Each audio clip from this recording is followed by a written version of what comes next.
Hey, none of us want to be the a-hole on trail, so stick around today for the 21 rules of backpacking etiquette.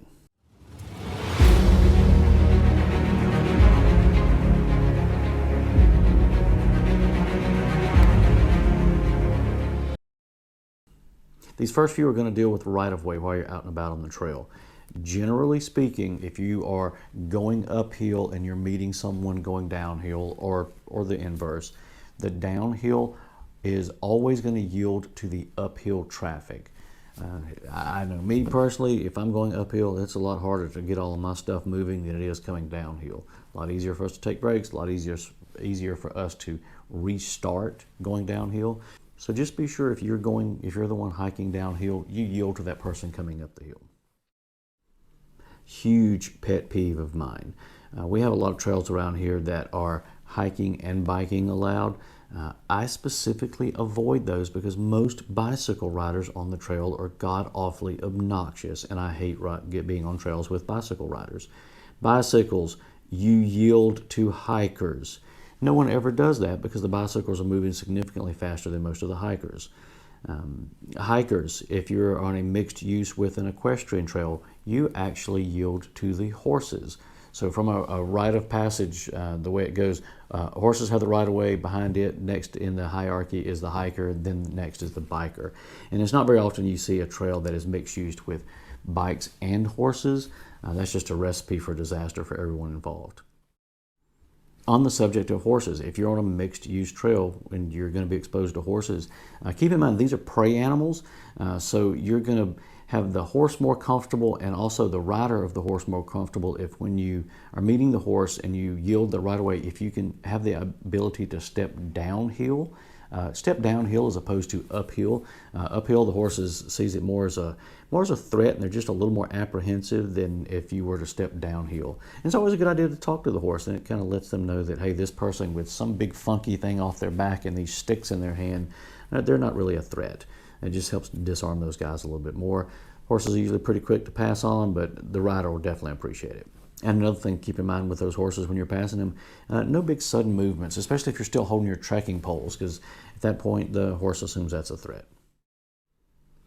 Pack out your garbage.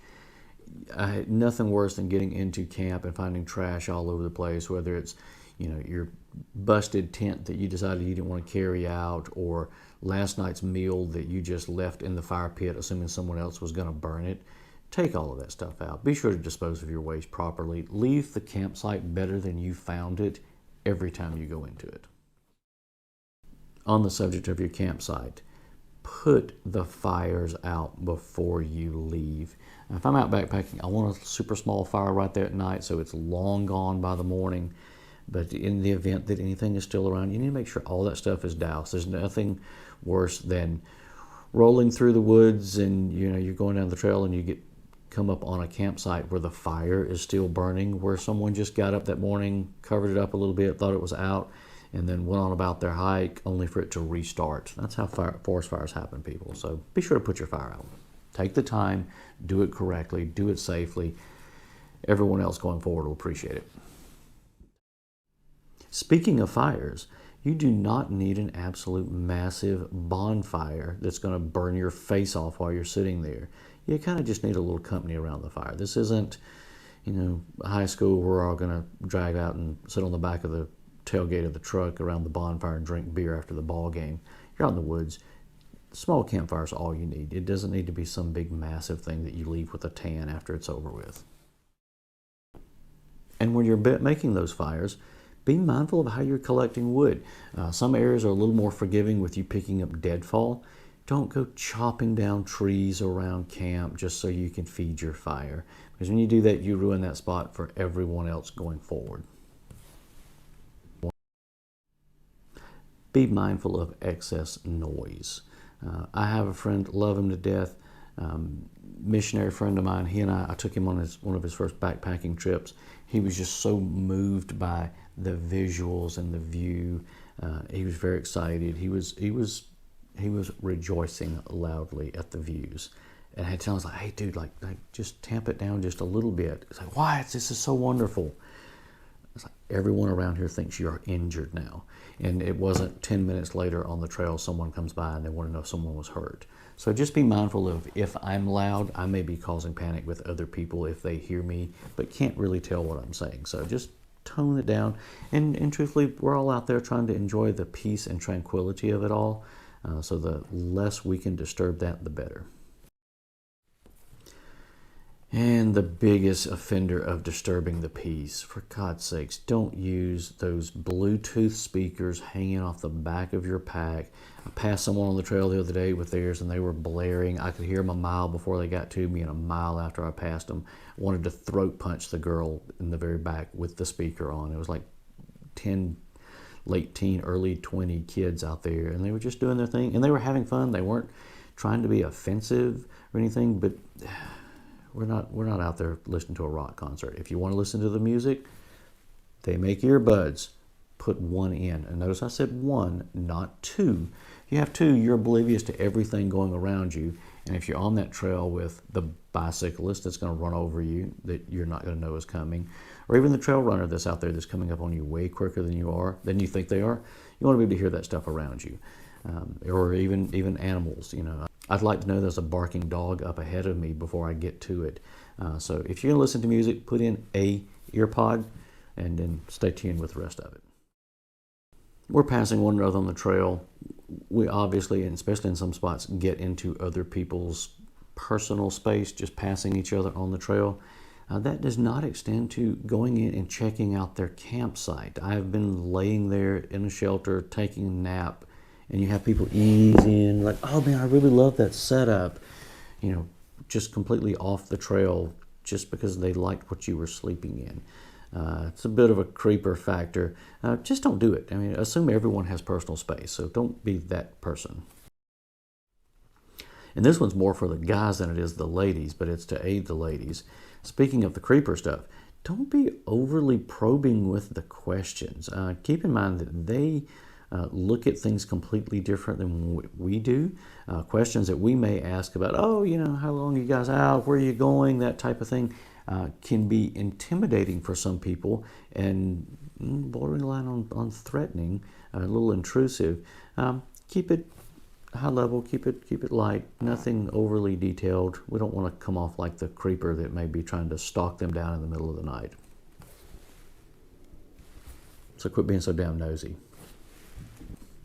Hey, if you're enjoying this video or like this type of content, go through, give a subscribe if you haven't done it. Give it a like, give it a comment. All that stuff aids in improving the channel, and I certainly appreciate it. Oh, we all get sucked into the cute factor of the little critters on the trail. Don't feed them. The more we get them accustomed to being around people, the more intrusive, invasive they become, and now you're potentially putting an animal into a situation where they're going to associate people with food, become a nuisance, and then either have to be relocated or dispatched because they've become problematic. So the more they can stay afraid of us and us away from them, the better off we can all live in harmony. So while it's tempting, don't feed the creatures. And I've harped on this one multiple times, and it seems like just an absolute epidemic lately. For God's sakes, don't go out and try to pet the animals. Don't try to get super close to get your selfie. I constantly see people getting run over by bison and buffalo here over the last year. It seems to be happening constantly because they want to get close and do a selfie, and then the fluffy cow runs over you. Just don't do it. Sort of the rule of thumb with that is if I can hold my thumb out, at eye line level and can't cover the animal up, then I'm too close to the animal. So you need to be far enough that when you hold your thumb out and you look at it, then it covers the animal up in your eyesight. Any golfers out there are going to know the concept of let them play through. If you got someone that's pushing up behind you on the trail and they're clearly moving faster than you, move aside, let them go. Don't hold things up because you were first. Let that faster walker play on through. Let them move through. They'll be out of your way in just a few minutes. Take a break, catch your breath, let them move through. We've all seen them. Most of us have probably done it at one point or another. The whole stacking rock thing, the cairns. I don't get all bent out of shape because you may be ruining the little ecosystem of this microorganism that's happening to live under that rock. I truly don't get spun all up about that. But there are a lot of trails that use those cairns as trail markers.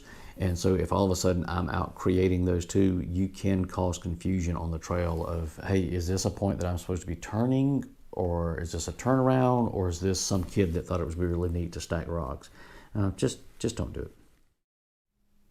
Now this one I absolutely have to chuckle over. Lead by example, not by lecture.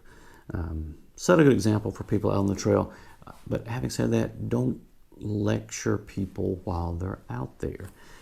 I know some folks who were on a mixed-use trail riding horses, took offense at the way some people were out walking on the trail and decided to lecture them on how they were supposed to use the trail. And they were just appalled when they promptly got told to F off. You don't have any authority to lecture anyone on the trail. We've all heard hike your own hike. And while I subscribe to that, there is a degree of, let's all be respectful of one another.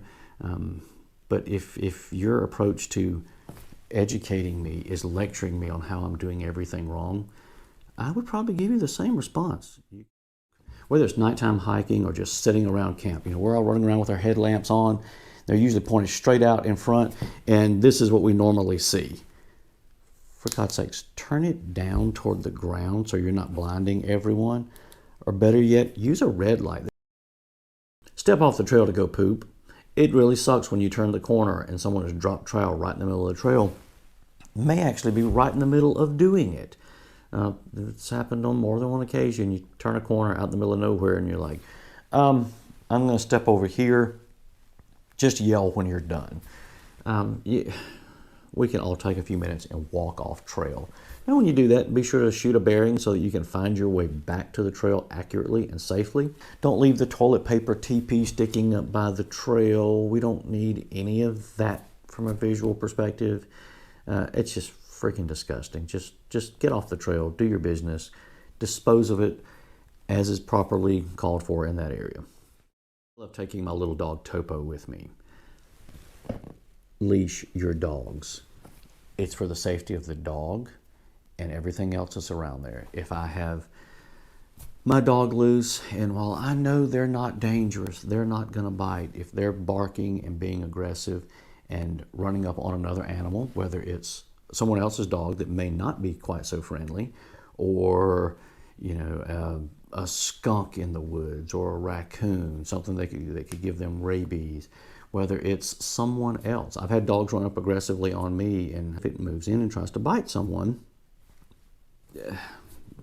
can the owner handle it or not? Put a leash on your dog. It fixes every bit of it. The dog will still enjoy being on the trail. Now you've got control of your dog. And before I forget to mention it, we can't wrap up any list without wrapping up and saying anything that I've possibly missed that falls under that leave no trace rule of thumb that's out there, kind of those generally accepted moral compass instructions for us while we're on the trail. Obviously, we want to follow in a lot of those. Last but not least, don't be a dick. Just don't do it. I mean, people can be rude and condescending and all that stuff out on the trail. Most of the people you meet are great people. You have the quick little 2-second, 30-second, 2-minute conversation with them, passing them on the trail. If someone speaks to you while you're out and about, at least have the decency to speak back to them. They're probably not trying to bite you or attack you, but hey, if you speak down, say, hey, how you doing? To just ignore somebody and blow by them, that's kind of assholey. Just don't do it. Okay, guys, hopefully you picked up something you can improve in your trail hiking game while you're out and about next time. Sometimes in these situations, we don't know we're doing the wrong thing. So, as the old G.I. Joe cartoon used to say, knowing is half the battle. So, as always, if you're out on the trail watching this video right now, just remember, left foot, right foot, repeat, and we'll see you out there soon.